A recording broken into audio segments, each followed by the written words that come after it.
अस्सलाम वालेकुम एवरीवन, कैसे हैं आप सब लोग। मैं उम्मीद करती हूँ कि आप सब ठीक ठाक होंगे, खुशबाश होंगे और मेरे चैनल पे खुश आमदीद।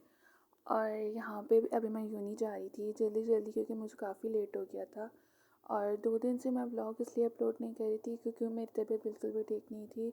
एक तो मेरी वो आइज़ रेड हो गई थी और इतनी ज़्यादा मतलब मुझे वो ना जलन सी और अजीब सी मतलब मेरी आई लैशेज़ गिर रही थी और वो उन पे दर्द सा हो रहा था इस तरह से। तो यहाँ पे ना इस वजह से मैंने व्लॉग्स नहीं अपलोड किए थे। और ये वो ड्रेसेस हैं जो मैंने आप लोगों से लास्ट व्लॉग में कहा था कि मैं शेयर करूँगी जब फाइनल हो जाएंगे।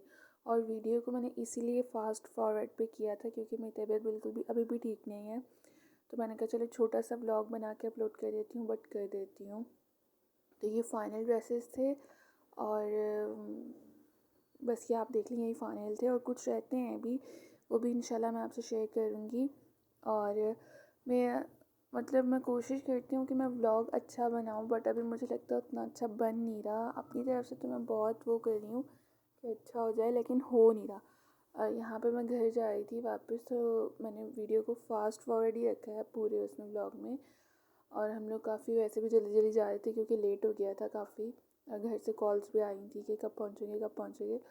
तो मैं और मेरी फ्रेंड हम लोग घर जा रहे थे। और मैं एक मतलब फिर बता दूँ, मैं फ़ैशन डिज़ाइनिंग की स्टूडेंट हूँ, टेक्सटाइल की नहीं हूँ। और यहाँ पे मैं घर वापस जा रही थी। अच्छा, आप लोग मुझे सजेस्ट कीजिएगा कि मैं नेक्स्ट ब्लॉग किस चीज़ पे बनाऊँ ना, क्योंकि डेली रूटीन तो ये फिर मैं नहीं शेयर कर सकती, मतलब ये बोरिंग भी हो जाएगा। या कुकिंग से रिलेटेड कुछ बना लो या क्या। तो मुझे ज़रूर बताइएगा। कि और यहाँ पे मैं रोटी बना रही थी और रोटी बनाने के बाद मतलब खाना वगैरह सालन वगैरह बना हुआ था, सुबह मैं बना कर ही गई थी, बट वापस आके मेरी तबीयत इतनी ख़राब हो गई थी, बट मुझे खाना बनाना था, मतलब रोटी बनानी थी क्योंकि मेरी जो मदर हैं वो पेशेंट हैं, वो काम नहीं कर सकती। तो जो भी करना होता है वो मुझे ही करना होता है। मेरा छोटा भाई है, उसका भी मतलब टेक के लुक आफ्टर जो भी करना होता है वो मुझे करता है।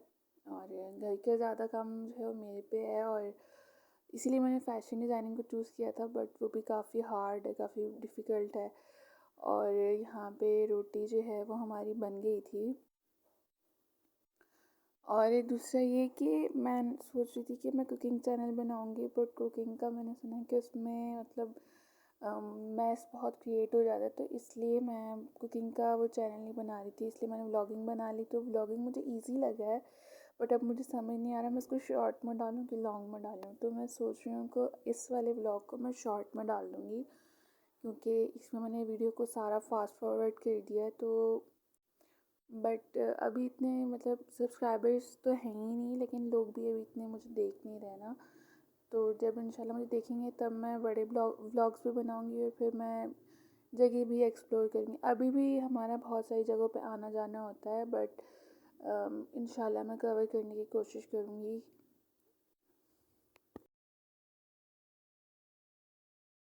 और यहाँ पे ना मेरा भाई मैं उसको ट्यूशन पढ़ाती हूँ खुद ही घर पे। तो मगरिब का टाइम हो रहा था जब मैंने खाना रोटी वगैरह बनाई थी। तो यहाँ पे मैं उसे ट्यूशन पढ़ा रही थी क्योंकि वो डंडे भी बहुत मारता है ना, कार्टून देखता रहता है वक़्त। तो मेरा जो भाई है वो 2 क्लास में है और उसको यहाँ पे मैं भी उसका होमवर्क करवाई थी। और कलरिंग वो बहुत शौक से करता है और कलर ड्राइंग वगैरह हम सब बहन भाई की बहुत अच्छी है अल्हम्दुलिल्लाह से। और यहाँ पे अभी उसको होमवर्क मिला हुआ था कि ये मस्जिद में कलर करना है, तो मैं उसको करवा रही थी। और वो बार बार मुझे कहते मेरी वीडियो बनाए, आप भी मेरी वीडियो बनाए। और यहाँ पे वो थम्स अप कर रहा था और बार बार वो कोरियन हार्ट जो नहीं होता उसको बनाने की कोशिश कर रहा था। तो मैं उसको कही थी कि सही से बनाओ, तुम सही से नहीं दिखा रहे। फिर अच्छा है, इसकी मैथ बहुत अच्छी है ना। और ये नेक्स्ट डे का व्लॉग है जब हम लोग लंच कर रही थी यूनी में। और ये एम्ब्रॉयडरी की क्लास का था, ये हमारे सीनियर का था। तो हमारी मिस हमें दिखाई थी कि देखो इस तरह से तुम लोगों ने कैलेंडर बनाना है। अच्छा, ये यहाँ पे ना मैं मतलब नेक्स्ट डे वापस आई थी घर पे। तो कल कल का है ना, तो कल यहाँ पे मैं स्पगेटी बनाने लगी थी, बट मेरी तबीयत इतनी ख़राब थी, इतनी कि मेरी आँखें परसों रात से बहुत ज़्यादा रेड हो रही थी ना। तो यहाँ पे मैं मेरी तबीयत इतनी ख़राब थी ना कि मैं बता नहीं सकती। अच्छा, पहले मैं सरसों के तेल का बता दूँ फिर बताती हूँ। सरसों का तेल जो लोग यूज़ करते हैं ना उन्हें पता होगा कि जो सरसों का तेल है उसको पका के यूज़ करते हैं। यहाँ पे ये कच्चा है, तो इसमें मैं रोटी का टुकड़ा डालूँगी जब तक कि वो जल नहीं जाता, मतलब ब्लैक नहीं हो जाता पूरा, तब तक ये तेल पका हुआ नहीं होगा। ये देखिए झाग सी बन रही है ना, ये कच्चे तेल में बनती है। और मेरी मदर जो है वो पेशेंट हैं, तो मैंने पहले भी बताया है, तो इसलिए वो सरसों का ऑयल जो है ना वो हम लोग यूज़ करते हैं। और इसमें मैं 3-4 दफ़ा रोटी के टुकड़े डालूँगी ताकि ये पक जाए अच्छे से। और काफ़ी तेज़ आंच थी, तो इससे ये होगा ना कि जो इसकी कड़वाहट होगी, और जो अगर हम कच्चे तेल में, जैसे इंडिया के जो लोग होते हैं ना वो कच्चे तेल में बना लेते हैं, वो ऑयल को पकाते नहीं हैं, लेकिन वो बचपन से यूज़ टू होते हैं उसको खाने के ना, वो कच्चा ऑयल खा लेते हैं। लेकिन हम लोग पाकिस्तान में मतलब नहीं हैं, तो हमें ना जब हम लोगों ने स्टार्टिंग में मतलब हमें हार्डली 3 मंथ्स 4 मंथ्स हुए हैं इसको यूज़ करते हुए। तो जब स्टार्टिंग में मैंने इसमें खाना बनाना शुरू किया था तो मुझे नहीं पता था इसकी यूज़ करने का तरीका। तो उसमें क्या होता था ना कि पेट में बहुत दर्द होता था, क्योंकि कच्चा होता था तो पेट में इतना दर्द होता था और वॉमिटिंग सी फील होती थी मुझे। मतलब मुझे तो कुछ ज़्यादा ही होती थी। घर में सबको इस तरह थोड़ा थोड़ा होता था, लेकिन मेरी मदर को इतना नहीं होता था। लेकिन बाकी सबको ना ऐसे वॉमिटिंग से और पेट में दर्द और इस तरह से बहुत फील होता था। तो मैं बनाती ही नहीं थी इसमें। मैं अम्मी मुझे बहुत कहती थी कि तुम बनाओ इसमें, मैं कहती नहीं अम्मी ये पेट में दर्द करता है। फिर मुझे बाद में जब हम लोग शॉप पे लेने के लिए गए थे तो उन अंकल ने हमें बताया कि आप लोग इसको पकाते ही नहीं है। और जब ये पकता है ना, जो देगची का पतीली कढ़ाई जिसमें भी आप सालन बना रहे हैं, उसका जो हशर होता है वो पूरी काली हो जाती है अंदर से, क्योंकि वो अच्छा खासा ऑयल जब सरसों का गर्म होता है ना, तो वो उसकी स्मेल भी एक तो बहुत ज़्यादा हो जाती है, और एक वो अजीब सा कढ़ाई का हो जाता है, ऐसा लगता है कि धुली हुई ही नहीं है।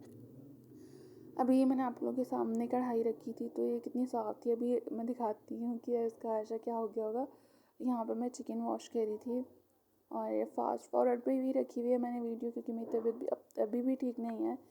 बट मैंने कहा नहीं, अब चैनल बनाया है तो वीडियो तो डालनी पड़ेगी। और क्लिप्स भी मेरे पास रखी हुई थी काफ़ी, मैंने जो मतलब दिन भर करती रहती हूँ, तो उसकी मैं थोड़ी थोड़ी लेती रहती हूँ। कुछ मेरी फ्रेंड ने बनाई थी, वो उसने मुझे भेज दी कि तुम ये डालो।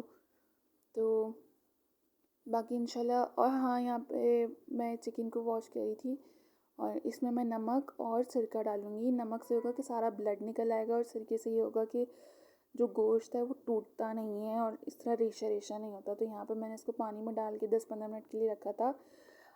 10-15 मिनट नहीं, मतलब 5-7 मिनट के लिए रखा था। फिर मैंने इसको निकाल लिया था।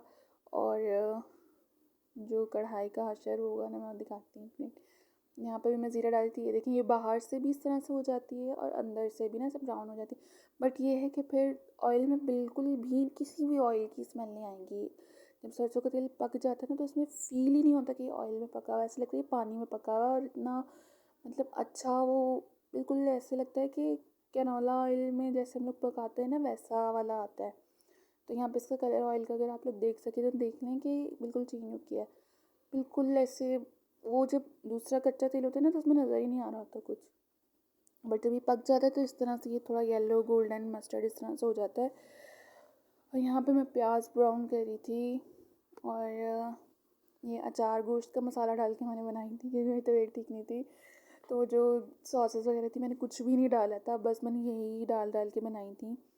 मतलब अचार गोश्त का मसाला, जब हम बेक पाउडर की अगर मैक्रोनी लेना जो बॉक्स में आती है, काफ़ी वो मतलब नॉर्मल पैकेट से एक्सपेंसिव हो जाती है। बट वो ना उसमें पता है क्या होता है, इसमें अचार गोश्त का मसाला, कढ़ाई का, कौरमे का, ये सब डाले होते हैं, और टिक्का मसाला डाला होता है, और उसके ऊपर मेंशन भी किया होता है। और जो अंदर से मसाला निकलता है ना, वो यही शान वालों का और इनका होता है। तो इसलिए फिर जब पहले मैंने ये चीज़ देखी नहीं थी, जब मैंने एक दिन देखी मैंने कहा अल्लाह, हम लोग इतने पागल हैं, इस पर हम लोग पैसे वेस्ट कर रहे थे। तो फिर मैं अचार गोश्त का साशे ही मंगवा लेती हूँ। तो ये 2 पैकेट्स अगर आप लोग देख सके तो ये मैं बना रही थी, इसमें मैंने 2 साशे डाले थे। बट हल्का हल्का स्पाइसी हो गया था, तो आप 1.5 पैकेट डाल। और यहाँ पे हम लोग नेक्स्ट डे गए थे बर्गर लेने के लिए, और यहीं पे मैं अपने व्लॉग का एंड कर रही हूँ। प्लीज़ मेरे लिए प्रे करिएगा कि मैं बिल्कुल ठीक हो जाऊँ, और मिलूँगी नेक्स्ट व्लॉग में। तब तक के लिए अल्लाह हाफ़िज़। चैनल को सब्सक्राइब लाज़मी करना और लाइक भी कर देना प्लीज़। अल्लाह हाफ़िज़।